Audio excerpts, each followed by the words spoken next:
Muchas gracias, Pedro. Muchas gracias a todos. Yo no soy Luis Garbia y de hecho nadie debería de moderar una mesa después de Luis Garbia. Así que voy a intentar hablar lo menos posible. Mi intervención iba a ser presentar a los ponentes, pero Pedro ya los ha presentado.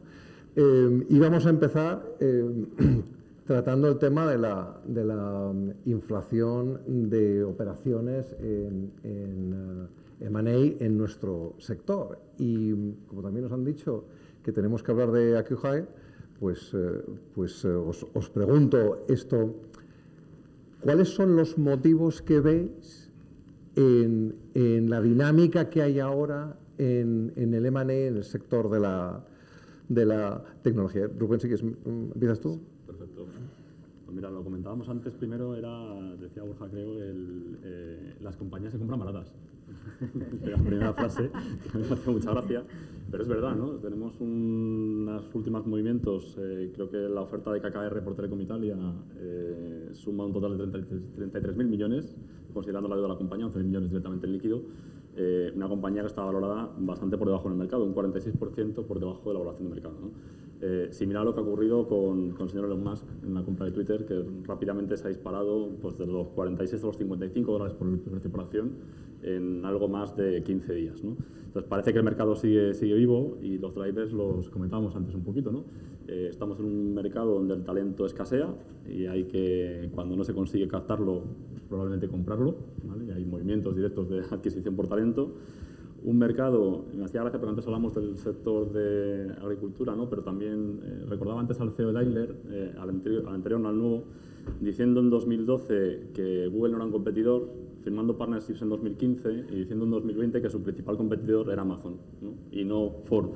¿Y por qué lo digo? Lo digo porque son compañías que tienen que complementar y salir fuera de la zona de confort con capacidades que no tienen, ¿no? Y es el siguiente movimiento que creo que es importante y que estamos viendo, ¿no? Como compañías de un sector tradicional adquieren otras muy especializadas en completar pues, esas capacidades o bien en el dato o en la analítica o en la sensórica o en cualquier otra cosa, ¿no? Esto, Borja, y vosotros, aparte de los motivos genéricos que se pueden aplicar un poco a todas partes, ¿en España veis que hay motivaciones distintas o como decía antes Ramón, un número más limitado de opciones? O... No, opciones primero ahora hay muchas, porque yo creo que una de las cosas además que nos ha traído la pandemia es que todavía se ha fomentado más el emprendimiento y las empresas de tecnología, ¿no? Yo creo que no hay nadie ahora que tenga una empresa que no tenga un componente tech o que quiera tener un componente tech, y si no lo tiene que desarrollar o con talento, que estábamos viendo en la primera mesa, que es difícil de captar, o adquiriéndolo. Y muchas veces para adquirir, como hemos dicho, ese talento adquieres una compañía, ¿no? Y luego hay la pregunta que hacías al principio, de decir, oye, ¿se están pagando mucho, se está pagando poco por las compañías?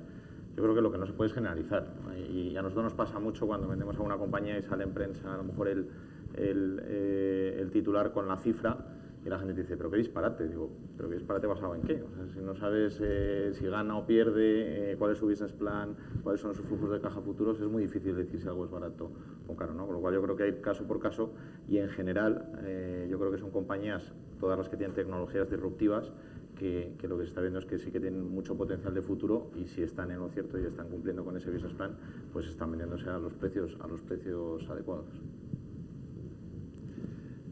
José Manuel. Sí, no, yo vamos, por abundar un poco en esto, o sea, yo lo que veo es que ha habido como varias oleadas, ¿no? de periodos en la historia en donde ha habido pues mucha cantidad de money, valoraciones que decían exageradas, ¿no? O sea, yo pues he tenido la suerte de vivir, yo creo que 4. La primera de los ordenadores personales, donde era Oracle, IBM y gente así, o sea, que no es coña, pero también estaba, ¿no? Luego, pues oye, vino la web y yo entonces me pilló en el equipo fundador de Yastel y hubo un punto en que valíamos más que Endesa. O sea, lo cual pues es chocante porque oye, una empresa con una infraestructura enorme y nosotros estábamos empezando, acabamos de salir a bolsa, ¿no?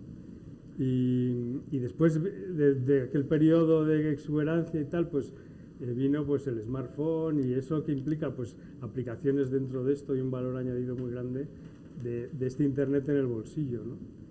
Y lo que estamos viendo ahora, para mí, es un proceso mucho más profundo y yo creo que va a ser más duradero, donde hay oportunidades, digamos, de lograr eficiencias, eficacias, incluso cosas que no nos hemos imaginado hasta ahora, y que todo eso genera, no digo una burbuja, pero sí una exuberancia grande, ¿no?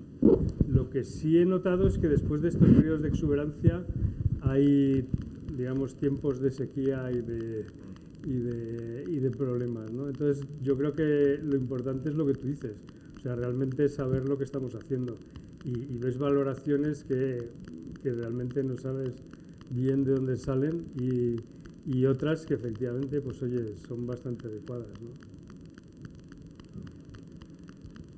Rosa, ¿cómo veis vosotros Te voy a decir yo las valoraciones? cómo lo veo, ¿no? Que igual por complementar algunos puntos diferentes.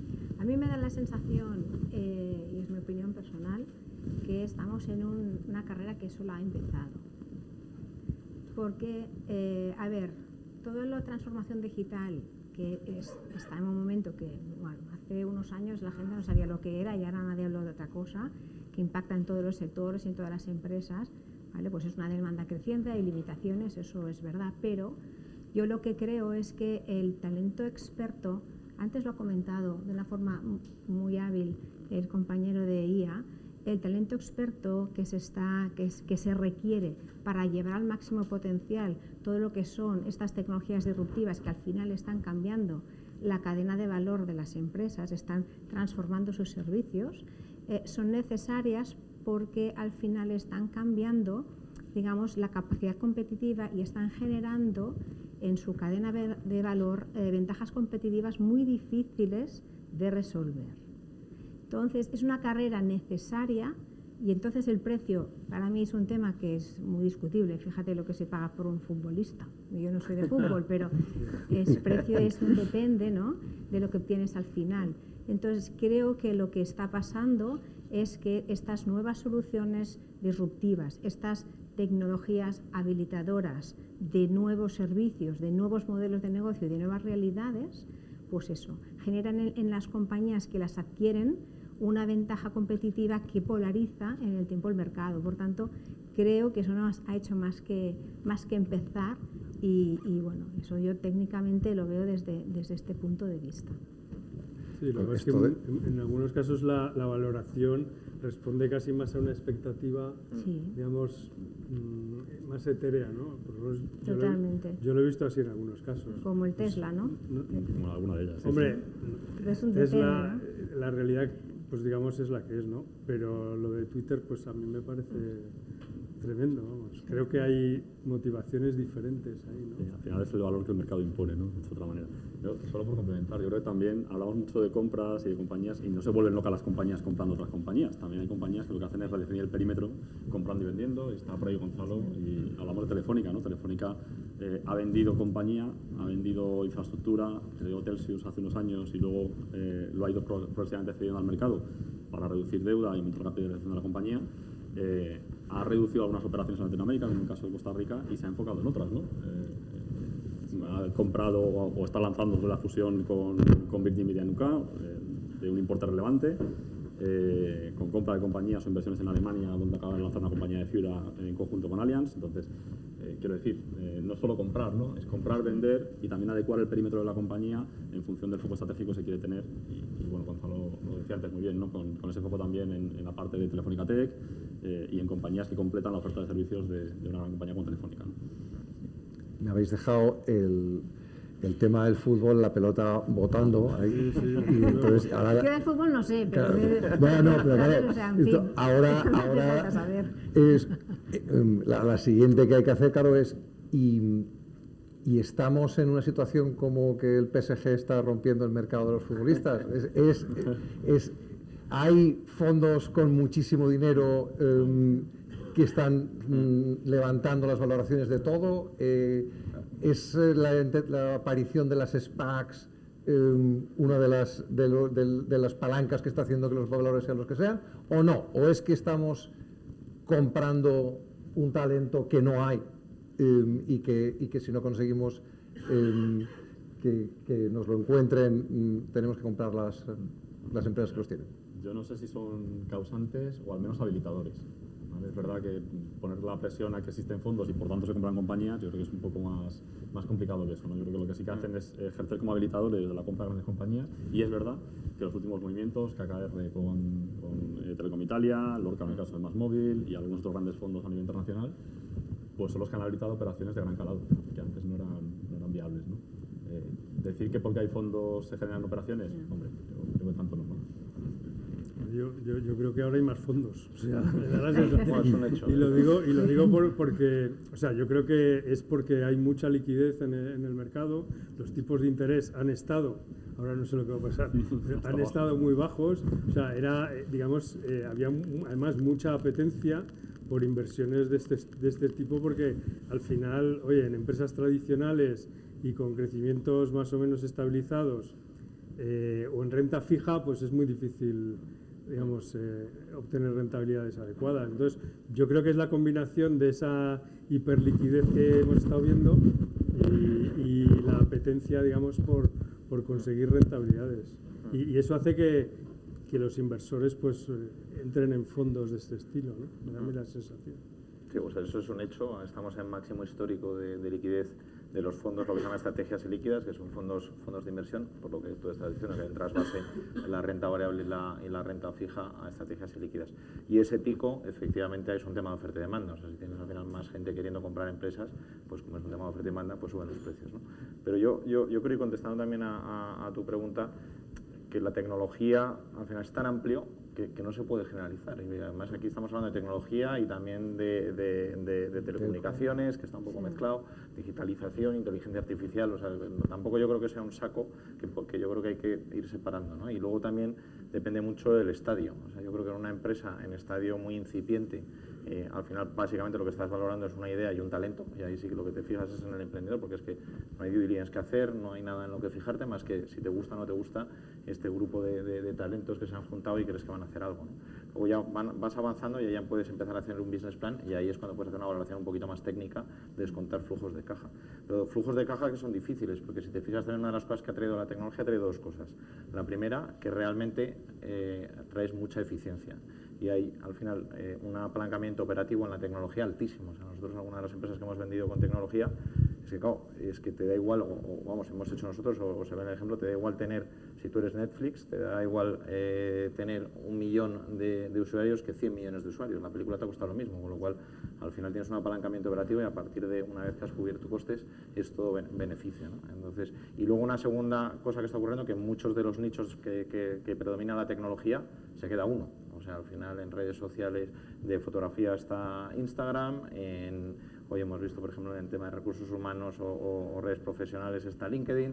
Al final tú vas viendo y en casi todos se queda uno, y eso también es una guerra que también inflaciona los precios, porque al final también hay compras, ¿no? Lo hemos visto en el delivery, y al final hay compras para decir, oye, yo necesito ser el primero y el predominante, y eso me va a permitir perder dinero ahora, pero preveemos que ganaré mucho en el futuro, pues ser el único. Ahí, ¿eso ocurrirá en el futuro? Pues yo creo que es lo que la bola de cristal no la tiene nadie, y puede pasar, como bien decías tú, pues algunos batacazos que vivimos todos en otras épocas, ¿no? Desde un Terra o un Exo, que también tienen unas previsiones maravillosas de futuro, pero luego desaparecen. Pero yo creo que ahora se van aprendiendo los errores y cada vez está basado en cosas que por lo menos son un poquito más realistas, o que todos entendemos un poquito mejor de lo que podíamos entenderlo anteriormente. Les voy a dejar la siguiente pregunta muy fácil, que es, a pesar de que no se puede generalizar, os voy a pedir que intentéis generalizar un poco y ver qué nos podéis contar en vuestra experiencia que separa las operaciones que salen bien de las que salen mal. ¿No? Esto, Rosa, si quieres empezar tú, que tienes De las que salen bien, de las que salen mal. Esta pregunta no me gusta tanto, pero bueno. A ver, yo creo que depende del tipo de operación que has hecho y qué es lo que buscabas. Ahí estoy muy de acuerdo, ¿no? Hay operaciones en las que nosotros hemos buscado... Hombre, las vuestras siempre salen bien. No, hay cosas que os salen mucho más caras de lo que esperabas. En ese sentido, entonces no salen bien, ¿eh? Hay operaciones que lo que has buscado efectivamente es adquirir un talento experto en algún ámbito y que complemente, pues, un portfolio, por ejemplo, Y eso, pues en el momento que se hace una integración razonable y no es muy grande el tamaño relativo, pues bien, ha salido perfectamente. El tamaño relativo y la cultura es lo más importante.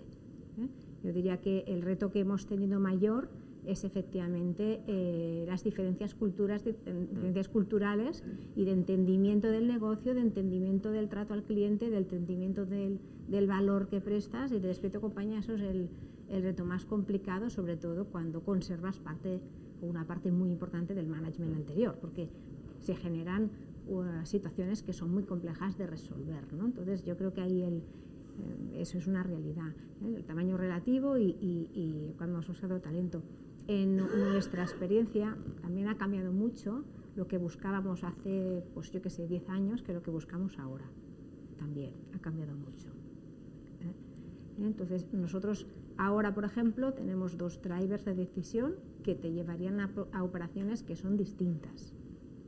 O sea, porque pues también eso estoy de acuerdo que lo que se ha comentado. Por un lado, hay operaciones que lo que buscas es volumen, porque cuando tienes en operaciones IT, cuando me refiero a operaciones IT, me refiero no a una operación de M&A, sino a operar sistemas. El volumen es muy importante. A más volumen, la capacidad que tenemos de automatización, que es muy importante, nos da un apalancamiento muy fuerte y nosotros somos capaces de 2 cosas entonces, hacerlo mucho más barato, ¿vale? Y además cogemos un talento que necesitamos porque nos acelera el crecimiento, o sea, es una dimensión que nos duplica. Entonces el impacto de esa absorción, digamos, esa compra, nosotros nos acelera muchísimo el crecimiento, ¿no? Y por otro lado, también buscamos conocimiento muy experto en un área, en torno siempre IT, hablo de TIC solamente, en un ámbito vertical. Por ejemplo, un ámbito que pueda ser sanitario. Que tú tengas gente que conozca muy bien, que tecnológicamente, ciertas herramientas, ciertos mecanismos, y complementas conocimientos y eso también acelera en un mercado en el que tú quieras empujar en la transformación digital de ese mercado ayudando a los clientes, ¿no? Entonces, son drivers distintos que te llevan a perfiles, digamos, objetivo distinto de perfil de compañía que sería idónea para su adquisición. Pues esto es desde el punto de vista de un industrial. Bueno, claro. O sea, no, por eso digo que yo desde mi punto de vista. Pero, sí. Pero hay otro, o sea, que es valoraciones de fondos, o sea, que realmente son, a ver, no quiero decir, sí que son operaciones financieras, o sea, realmente lo que está buscando son plusvalías, son valoraciones más altas en el futuro, ¿no? Por agregación, ¿no? En España se ven claramente en algunos casos, ¿no? Y lo que pasa es que a veces yo creo que incluso agregar, o sea, que yo he vivido varias fusiones, y no es tan fácil, o sea, esa sinergia que dices, bueno, me voy a ahorrar 100 millones, bueno, vamos a verlo, ¿no? O sea, no está tan claro. Y yo creo que depende del tamaño, de la madurez y de muchas otras cosas. No creo que haya tampoco una respuesta, como dice Borja. Yo también creo que y son perspectivas complementarias, ¿eh? No hay un criterio de bueno o malo. Sí que es verdad que luego el mercado lo valora y hemos visto fusiones de compañías que han pasado a perder 7.000 millones en unos pocos años y de ahí para arriba. Y al final no haciendo nada mal, probablemente, ¿no? Sino que simplemente integrando las 2 compañías. Hablabas de algo importante. Yo creo que hay que buscar ese punto de complementariedad sin matar la cultura de la compañía que se absorbe ni la que es absorbida. La que absorbe ni la que es absorbida, perdóname. Y creo que hay ejemplos, ¿no? También en el mercado. Yo creo que hay compañías que han ejecutado fusiones manteniendo la esencia de incluso multimarcas. Y aquí en el mercado español hay unas pocas, también en el sector de las telco, ¿no? Que decían, bueno, yo adquiero compañías, pero mantengo ese espíritu de la marca, mantengo incluso ese nivel de las 2 culturas de compañía. Y a veces ha funcionado, y ha funcionado porque no se han canibalizado segmentos entre sí. Y también en el caso contrario, ¿no? Donde hay compañías que lo que han intentado es, y sobre todo cuando era más expandir el footprint a otros países, pues mantener la esencia de la marca e imponerla, ¿no? en todas las operaciones, en el sector telco y en otros sectores como el retail, el bancario y en algunos otros, ¿no? Yo sí que creo que hay una clave, ¿no? Que es uno compromete eficiencias, luego se despista por el camino, ¿no? Porque parece que estaba leyendo la última eficiencia comprometida entre Virgin Media y Telefónica, creo que está en torno a los 7.000 millones de euros, ¿no? Más o menos. Cuando uno hace el business case, pues es más simple que cuando luego lo ejecuta. y uno empieza a mirar a otro tipo de cosas que no la eficiencia, ¿no? Yo creo que el commitment de la organización, y sobre todo lo hablabas tú antes, Gonzalo, el compromiso del jefe, ¿no? Es decir, tener al jefe alineado con el por qué hicimos esta compra, esta fusión y cómo la ejecutamos, la llevamos a término, es más que relevante, ¿no? Porque luego ese criterio cambia y generalmente cuando valoras si fue un éxito o fue un fracaso, dices, bueno, pero con respecto a qué, ¿por qué compré esta compañía o por qué hice...? Fíjate que en ese tipo de transacciones, las que todas están en unas cuantas gordas, hay un tema de cultura muy importante. Brutal. O sea, no solamente el jefe, o sea, es decir, los valores de la gente, hasta el propósito, que salía antes también, es muy relevante. Eso tan relevante, lo hablábamos antes, como que cuando hablabas de compañías, hablaban de compañías de dos colores. Sí, vamos. Creo que compartimos algunos casos, los del color tal y los del color cual, y la compañía seguirá sin tener una cultura integrada, que era la clave, ¿no? para que luego evolucionase en un proceso de M&A. Y tocando de nuevo el tema de la cultura, ¿cómo veis la diapositiva de Ramón de antes de que Europa se está quedando fuera en la guerra, en la competición, en IA, y entiendo que por extensión en gran parte del sector? Pues... Yo digo que no es nuevo, o sea, aquí quiero decir que por más que queramos, o sea, quizá lo que es nuevo es que aparezcan gente que viene de Asia, ¿no? O sea, innovando, que yo para mí creo que es hace muy poco, o sea, cuando montábamos Digimóvil, realmente, o sea, había muy poco de China, ¿no? Y ahora es un factor a tener muy en cuenta. Pero, vamos, yo creo que Europa, a ver, no quiero decir que no hagamos nada, pero bueno, creo que estamos un poquito detrás, bastante, y no ahora, sino desde hace décadas. Sí, yo estoy de acuerdo de que el gap existe y ahora yo no creo que sea salvable. Lo que sí podemos es intentar no estar muy atrás, un poco pillar el bajón de cola y que no se haga más grande el gap. También hay una ventaja por verlo en positivo, o sea, es una realidad lo que has dicho, si lo mires por los KPIs que lo mires, número de nuevas compañías creadas, nuevas tecnologías, avances, o sea, son números y lo veíamos bien en la gráfica, ¿no? Pero también hay una ventaja, que el mundo cada vez es más global, con lo cual también, cuando decías antes en tu ponencia sobre que, oye, pues lo vemos y luego lo adaptamos a lo nuestro, o sea, sí que es una realidad que las empresas, el mundo todo es más global y también llega más rápido, con lo cual también ese gap estaremos siempre detrás, pero yo creo que no se va a extender más, porque también tendremos a adaptarlo cada vez más rápido, porque será más fácil de adaptar. O sea, yo creo que también en todo lo que es la tecnología, también por el cambio generacional, por la nueva gente que la adopta, que son ya pues internet nativos, etcétera, etcétera, va a ser más fácil el que esas nuevas creaciones y no solo Asia, América, bueno, también ponías en el sur, se están viendo y se adaptan más rápido, con lo cual yo creo que eso por lo menos podremos ahí hacer un poquito de catch up. Me voy a agarrar también del lado positivo, digo, porque el negativo ya lo tenemos, tenemos 9 trillones de dólares de fusiones, creo que más del 50% es en Estados Unidos y otro 20 y tantos % en Asia. Pero es verdad, tenemos un talento diferencial, tan diferencial como que vienen compañías americanas a captarlo en escenarios de teletrabajo, ¿vale? Y que tenemos que ser capaces de retener, incrementar y de poner a colaborar en un formato global. Tenemos una infraestructura brutal a nivel europeo, probablemente muy por delante de las otras compañías a nivel internacional, al menos en el ámbito de las telecomunicaciones, y es más, por eso ha soportado la pandemia como la ha soportado. Y tenemos además, esa posibilidad, ¿no?, de coger activos, transformarlos y llevarlos a las compañías del sector en Europa. Y por cierto, hablando de la ética de la inteligencia artificial, tenemos regulaciones incluso más avanzadas que otros países en cuanto a protección de datos, en cuanto a protección de la identidad personal, ¿no? Sí, Rubén, todo eso está fenomenal, pero al final la gasolina son dólares y euros, y estos en Europa continental es muy difícil encontrarlos, mucho más fácil en Estados Unidos o en el Reino Unido, y hay factores políticos y de otros tipos que yo creo que también ayudan y que aquí deberíamos empezar a ponernos un poco más las pilas. En concreto en España, desde luego, vamos. Hay un factor que también que hemos visto cuando hemos hecho el análisis todos juntos del movimiento, por decirlo de alguna forma. ¿Dónde está el movimiento? No está aquí el movimiento. Es que esta partida se está jugando en otra plaza. A nivel de inversión, totalmente de acuerdo. Sí, no, pero es que al final... es lo que mueve. O sea, ¿dónde va a aparecer el quantum computing? ¿No? Yo no me lo espero en España, desde luego, ¿no? Ya me gustaría, pero...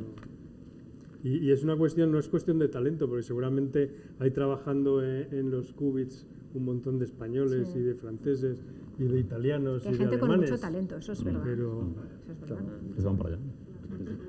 Esto sí. Muchísimas gracias, Rosa. Perdonar. Se tiene que ir, que tiene que coger un avión. Esto me sirve para hacer un parón y cumplir una de las misiones que me han dado, que es abrir una ronda de preguntas del público en los 10 minutos que nos quedan antes de que nos echen. preguntas o comentarios, porque Pues, seguro que en la sala hay mucha gente que... Incluso de alguno que ha estado en una mesa redonda anterior que también puede hablar por alusiones. Venga. ¿Uso un micrófono? Sí, soy Carlos Cortés de Transearch y os quería preguntar, porque está claro que las cifras y las valoraciones y los flujos de caja son fundamentales para saber hacer una operación, ¿no? Pero desde vuestro punto de vista, ¿cuánto se hace y cómo de importante es hacer un management audit de los equipos directivos antes de abordar una Pues para nosotros es crucial. O sea, de hecho, yo creo que es uno de los servicios que dais desde los headhunters clarísimo y que cada vez lo utilizan más. Segundo, una de las limitaciones que hemos tenido en la pandemia y que se retrasaron bastantes operaciones cuando estábamos cerrados era porque la parte fundamental del due diligence es lo que llamamos la management presentation, que es una sesión que puede ser de un día entero con todo el equipo directivo contando un poco su área, cómo lo hace y el inversor, igual que sea estratégico o financiero, haciendo 200.000 preguntas, a poder ser también luego que haya una cena informal. O sea, yo creo que estamos todos de acuerdo en que al final detrás de una empresa lo que hay es la gente que la ha llevado hasta ahí y ese talento que lo va a seguir llevando en adelante, ¿no? Con lo cual no dejas de comprarte talento y es lo primero. Y a mí me pasa muchas veces cuando estamos vendiendo una compañía que alguno del equipo directivo me dice, oye, ¿tú crees que después de la operación nos van a echar? Y digo, joder, pues esto lo compran por vosotros, porque al final ya digo que ellos no tienen ni idea de esto, con lo cual si es un financiero, lo compras por ti y el talento que habéis conseguido y el equipo que habéis conseguido crear, ¿no? Con lo cual más de una operación se nos ha caído porque en la management presentation no ha habido esa conexión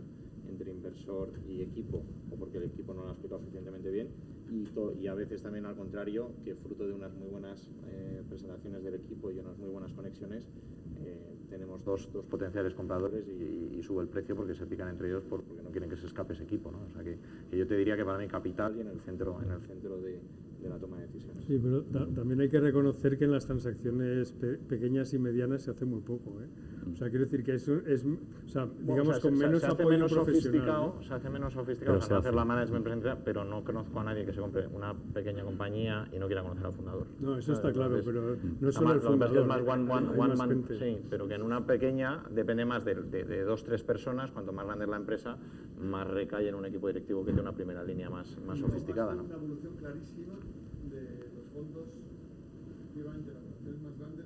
Yo llevo 23 años en este negocio y hace 23 años que llevo en este negocio, empecé a ir a ver a las private equities y pasaban absolutamente de este tema. Y ha habido algunos específicos con nombres y apellidos, que no los voy a dar, que empezaron a creerlo y a liderarlo y que ahora lo han implementado en sus procesos. Y las grandes firmas lo tienen todos implementado en sus procesos. O sea, esto es absolutamente claro. A mí me preocupa un tema que no habéis sacado, que es el incentivo de los players, es decir, el incentivo de los directores de inversión y de los socios de los fondos. Eso genera una distorsión monumental en todo el proceso de adquisición, de por qué los precios son altos, por qué se aceptan precios altos, por qué no. Y hay otro tema que es relevante, que es que hay una serie de fondos que están sacando a las gestoras a bolsa. Y entonces tienen el escrutinio de los inversores en bolsa para hacerles invertir. Entonces hay gente que está acelerando las inversiones por dos razones. Por los contratos de inversión, que tienen un periodo de inversión limitado, en el cual si no inviertes te quedas sin los fondos, y porque además otros están cotizando en bolsa. Y este tema del incentivo y de la avaricia es súper relevante y está distorsionando el modelo de una manera brutal. Sí, es cierto que a veces no están del todo alineados los intereses. Bueno, es que es muy difícil que lo estén del todo, ¿no? O sea, realmente el interés de un fondo es muy financiero en general, ¿no? O sea, entra y sale, mientras que el emprendedor o el equipo, pues lo que quiere es, digamos, mantenerse en el negocio, ¿no? Entonces, yo siempre he visto ahí una desalineación clara, ¿no? Y no sé cómo se resuelve tampoco. Yo creo que eso es más un problema que sí que está medianamente resuelto uno, porque al final el incentivo del gesto del private equity lo que quiere es efectivamente maximizar la valoración de la compañía, y de hecho lo que hacen todos es alinear sus intereses con los del equipo directivo, porque no hay nada peor que tener un equipo directivo con unos timings distintos a los tuyos, ¿no? Y de hecho, los del equipo, que no tienen por qué ser estrictamente los de la empresa. No, bueno, al final los del equipo accionista y nuevo accionista, al final es un proyecto de crecimiento, ¿no? Luego hay otros factores, pero principalmente es de crecimiento, mejora la rentabilidad, mejora la eficiencia. Yo he visto temas, sobre todo en el timing. O sea, en el timing, o sea, yo creo que los fondos como que tienen digamos, un cierto margen de tiempo, y cuando llegan al final tienen pero mucha... Fíjate, yo creo que ahí la labor, y yo como asesor, la labor es que antes de empezar a hacer una operación y buscar dinero, lo que tienes que ver es qué es lo que quieres. Que es lo primero cuando nos viene un cliente y quiere buscar dinero, pero ¿qué es lo que quieres? ¿Cuál es tu horizonte temporal? Porque efectivamente, si tu horizonte temporal es a 15 años, pues no puedes tener un fondo que sabes que vas a invertir a los 4. Si tu horizonte, o sea, si le quieres recomprar, entonces lo que estás buscando es probablemente un preferred equity, una deuda híbrida, algo distinto. Entonces, yo creo que es muy importante tener claro lo que quieres, porque ahora hay tanta liquidez en el mercado que se puede hacer un traje a la medida, y claramente lo primero que vamos a hacer la carta a los Reyes Magos, la hacemos juntos, a veces cosas que, pues mira, esto es imposible que te lo traigan, pero todo lo demás en general, con el nivel de liquidez que hay, generalmente se alcanza, y creo que esos desalineamientos que hubo en el pasado se van buscando fórmulas, porque también es un tema de prueba y error, ¿no? Y por ejemplo, había muchas veces que dabas un earnout, y entonces durante el primer año y medio hay un desalineamiento, porque unos quieren conseguir el earnout a los accionistas muy rápido, y el otro quiere que no se cumpla porque a lo que le interesa es a 5 años, ¿no? Entonces yo creo que se van aprendiendo de los errores, y ahora yo creo que si estás bien asesorado, lo normal es que busques el dinero que se adapta a lo que tú necesitas, punto número 1, y punto número 2, una vez que lo has encontrado, alinear los intereses de ese nuevo dinero con el equipo directivo, los accionistas que ya estaban, o si quieres todos los stakeholders o las prioridades de esa empresa, ¿no? Pero que esté alineado, ¿sabes? Que esté alineado. Lo mismo, si tú estás muy preocupado como emprendedor en temas de ESG, pues joder, no te asocies con un tío que es que no le importa nada, y que lo único que no le importa nada eso, porque si lo tienes muy interiorizado te vas a pelear el primer día, ¿no? Entonces yo creo que hay que buscarte socios que tengan cierta afinidad contigo. Sí, claro. Yo creo que, uniendo un poco lo que comentabas, Borja, y de acuerdo, y Ramón, es verdad, los fondos se han distorsionado, y el exceso de capital o de liquidez en el mercado ha distorsionado las operaciones financieras. Pero tiene que ver con lo que tú decías también, que es con quién me las juego y a quién le dejo comprarme también como compañía, ¿no? Porque creo que esa es la lección importante de qué busco yo como compañía a la hora de aceptar un fondo de inversión que me ayude a crecer, versus un partnership o un M&A con otra compañía que a lo mejor me lleva a un escenario realmente de crecimiento más sostenido, ¿no? Esa es la jugada. Y hablando del talento, yo creo que incluso en empresas pequeñas, grandes, medianas, no he visto una sola operación en los últimos años en las que no haya una auditoría de talento, en la que no haya un compromiso con el talento, y en la que no haya un compromiso del talento vía earnout, vía CRP o vía lo que queramos llamar, de permanencia en la compañía y de aseguramiento de alineamiento con los objetivos de esa operación, ¿no? Porque es que si no funciona. Y fíjate, volviendo, yo creo que al final todo acaba. Hoy estamos hablando de tecnología, estamos hablando de personas muchísimo, ¿no? Pero también en los fondos pasa lo mismo, ¿no? Muchas veces dicen, no, es que los fondos, bueno, los fondos hay de todos los tipos y colores, como en todos sitios. Y también por eso es muy importante que esa reunión sea para en las dos direcciones. También puede ser que tú con tu posible futuro socio no te entiendas, pues hay que quitarlo, porque si no te entiendes en la primera, no te vas a entender ya a partir de ahora, ¿no? Y entonces, y al final una operación de este tipo es una especie de matrimonio, con lo cual o te entiendes muy bien y te llevas muy bien, o solo va a ir a peor, con lo cual, y también eso lo hemos vivido, ¿eh? Yo he vivido casos de clientes que le estamos vendiendo su empresa, y una vez han conocido a los 3 potenciales inversores finalistas, me han dicho, mira, con este no, porque es que hablamos otro idioma, es que no me entiendo. Y en cambio este me ha encantado, ¿sabes? Y creo que me va a aportar mucho y me merece la pena y quiero avanzar con este. O sea, que al final yo creo que en todo hay personas detrás y que las personas es clave. Y en un mercado en el que al final va de talento, que no es que cojo una planta productiva y eso me ayuda a mantener la compañía, sino que va de talento digital y de transformación, y gente que hoy está en esta compañía y si no está convencida se mueve a otra, más me vale estar alineado con sus objetivos. Yo estaba recordando una anécdota, que recordáis la compra de Facebook, hace años compró Oculus, Meta, compró también WhatsApp. Los 2 socios fundadores de WhatsApp salieron de la compañía a los 3 años por una simple divergencia de criterio, y es que Mark Zuckerberg quería captar datos y WhatsApp se basa en la privacidad del dato. tan simple como eso, ¿no? Entonces, o estoy alineado Es o... una discrepancia bastante profunda. Exacto. Que no les importó cuando les pusieron 21.000 millones encima de la Claro, mesa. efectivamente. Se dieron cuenta luego. Pero luego ya... luego se dieron cuenta. Muchísimas gracias. No, hay una pregunta, venga, rápido. Rapidísimo. Rápido que estoy rapidísimo. fuera de tiempo. Soy Ido Bóscolo y quiero hacer una pregunta. A nivel, has nombrado ESG, sostenibilidad. ¿En qué porcentaje qué porcentaje de peso tiene en el momento que se hace una inversión? Pues mira, A la adquisición de una esta empresa. pregunta me la haces hace 6 años y te digo que Cero. no cero, pero que muy poco. Ahora es importantísimo porque es uno de los checks que tiene que pasar por el comité de inversión y ahora una empresa que no cumpla ESG o que no sea, o sea, y no estoy hablando de greenwashing, estoy hablando de verdad que lo cumplas,